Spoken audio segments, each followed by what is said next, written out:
La Saint-Valentin est passée il y a de cela quelques semaines, mais j'ai toujours en tête cette histoire d'un de mes amis qui est aujourd'hui un homme bien assis, qui aime bien sa famille. Mais il y a de cela quelques années, il a vécu quelque chose. On va le découvrir tout de suite.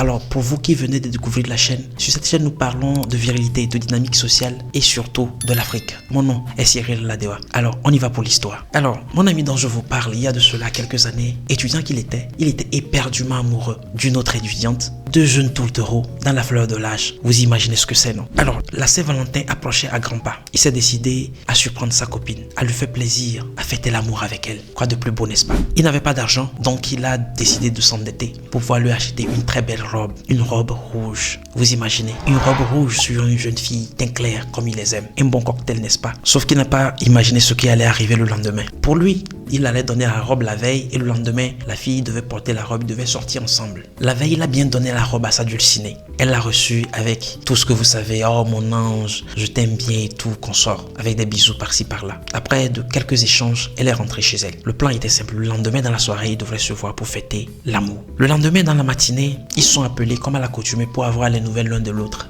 Tout allait bien. Jusqu'à ce qu'autour de midi, c'est la fille plutôt qui l'appelle pour lui dire « J'ai mal à la tête, j'ai quelques migraines, je ne sais pas ce qu'il se passe vraiment, mais bon, je vais pouvoir prendre soin de moi. » Il a insisté pour aller la voir, mais elle a dit « Non, ne t'inquiète pas, je suis une grande fille, je peux prendre soin de moi. » Ce à quoi il s'est dit « Ok, bon, il n'y a pas de souci, donc je me tiens chez moi. » Autour de 17-18 heures, il a commencé par appeler la fille. 2 appels, 3 appels, 5 appels en absence, elle ne décroche pas. Un temps, il appelle, ça ne sonne plus du tout. Il a commencé par se dire, ou bien cette fille se fout de moi. Ça allait se confirmer. Plus tard dans la soirée, pour noyer son chagrin et son désarroi, il s'est rendu dans un bar de la ville. C'est ainsi qu'assis, en train de vouloir prendre sa petite bière, il voit descendre d'une voiture sa copine, son amoureuse, ou si vous voulez, son amour. À côté, un jeune charismatique, bien grand, bien posé en tout cas, on pouvait le voir, lui ouvrait la portière du véhicule. Ils sont bien sortis, ils en ont mis plein la vue à tous ceux qui étaient assis au bar, y compris mon ami. Ils l'ont pas vu, la fille et le gars l'ont pas vu. C'est ainsi qu'il a décidé de ne plus jamais tomber amoureux. Mais comme on ne dit jamais jamais, aujourd'hui, il est bien tombé amoureux, il est marié avec ses enfants, bien heureux. Qu'est-ce que cette histoire nous rappelle? Cette histoire nous rappelle que la Saint-Valentin, on peut la fêter chaque jour. Mais celle-là, cette Saint-Valentin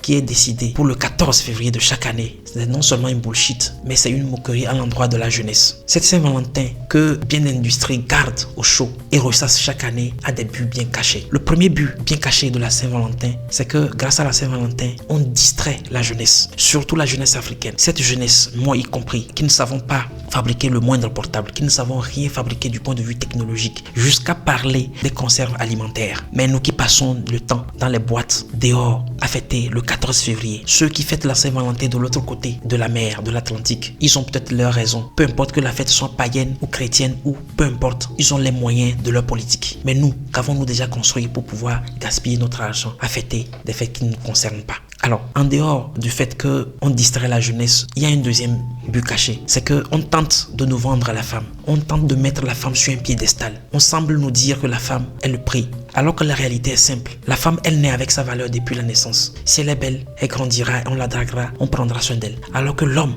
dès que vous naissez et que vous regardez en dessous, que vous vous rendez compte qu'il y a un bâton et 2 testicules, c'est que la vie vous mène déjà 2-0. Vous devez vous battre, bien réussir dans la vie pour pouvoir vous asseoir financièrement, intellectuellement, mentalement et surtout spirituellement afin de pouvoir mériter d'être appelé un homme de valeur à qui on va décerner le nom du prix. Alors quand vous savez déjà vous battre, vous prendre en charge pour ensuite pouvoir prendre en charge les autres, vous êtes le prix. Alors ne laissez pas les femmes vous faire croire quels sont le prix que vous devez courir derrière elles. Quand vous avez tout, elles viennent et vous choisissez la meilleure parmi elles. Alors la troisième chose ou le troisième but que les industries tentent de nous cacher par rapport à la Saint-Valentin, c'est que la Saint-Valentin enrichit 2 sortes d'industries. La première, c'est les industries qui fabriquent les vêtements et les fleurs, tout ce qui va avec le rouge et consort. Ils s'enrichissent tellement avec les détaillants sur votre dos. À côté d'eux, il y a aussi l'industrie brassicole qui emmagasine des milliards, qui empoche des milliards de bénéfices chaque année parce que vous fêtez la Saint-Valentin. Il n'est pas interdit de fêter l'amour. Mais on ne fête pas l'amour parce que des industries l'ont décidé et continuent de le perpétuer. Entendons-nous très bien. L'amour, c'est pour les gens qui ont déjà ce qu'il faut et qui ont le temps de pouvoir non seulement draguer, mais aussi lire. Parce que en vérité, pour pouvoir draguer efficacement les femmes, pour pouvoir être appelé le prix aux yeux des femmes, c'est que vous avez déjà eu le temps de lire beaucoup de livres. Vous avez eu le temps de bâtir un corps de rêve. Vous avez eu le temps de bâtir des finances solides. L'amour, c'est pour des gens qui sont assis financièrement. À ce moment-là, vous avez le temps, vous avez l'argent. Vous pouvez vivre votre amour. On se comprend. Alors, tout ceci me rappelle aussi ma petite histoire. En réalité, quand j'étais aussi étudiant, j'ai eu ce genre de choses. Il se fait que à l'approche d'un certain 25 décembre, je me suis dit que j'allais surprendre ma copine. Ma copine que je vous rappelle à l'avance, je n'ai jamais mon goût. Il se fait juste que j'ai rassemblé toutes mes petites économies pour lui acheter un bon petit cadeau. J'ai bien emballé, je le lui ai remis.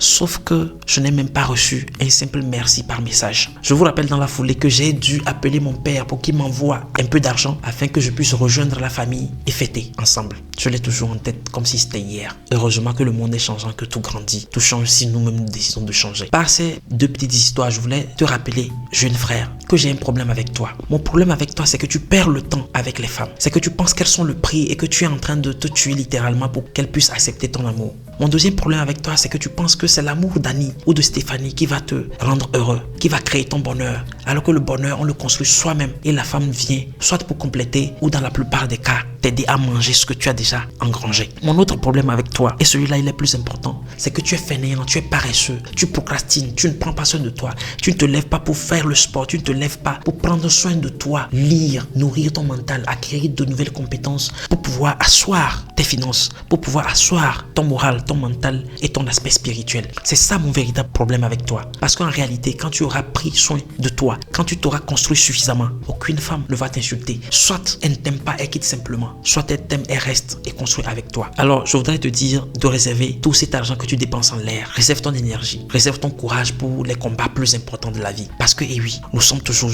en guerre. Nous sommes sur un champ de bataille. Alors, pour finir, en réalité, quand tu te bats, pendant que tu as 2 mois, 3 mois, 5 mois d'arriéré de loyer à payer, ta copine qui t'aime va te dire le peu d'argent que tu as va payer le loyer. Ne paye pas une robe pour moi. Paye le loyer. Essaye de bâtir quelque chose ou essaye de mettre cet argent dans quelque chose et ensemble, on va se battre pour créer notre futur empire financier. Elle ne va pas passer le temps à te casser les tympans et à te prendre le peu que tu as pour lui acheter une robe afin qu'elle sorte avec quelqu'un d'autre. Alors ne faites pas cette erreur. Faites ce qu'il faut. Battez-vous. Je vous ai raconté 2 petites belles histoires. Dites-moi en commentaire ce que vous pensez de ces 2 histoires et surtout, racontez-moi la vôtre. Je suis curieux comme vous aussi, n'est-ce pas? Likez cette vidéo, abonnez-vous, activez la cloche de notification pour ne rater aucune de nos prochaines publications de vidéos. Je suis Cyril Ladewa. Au revoir.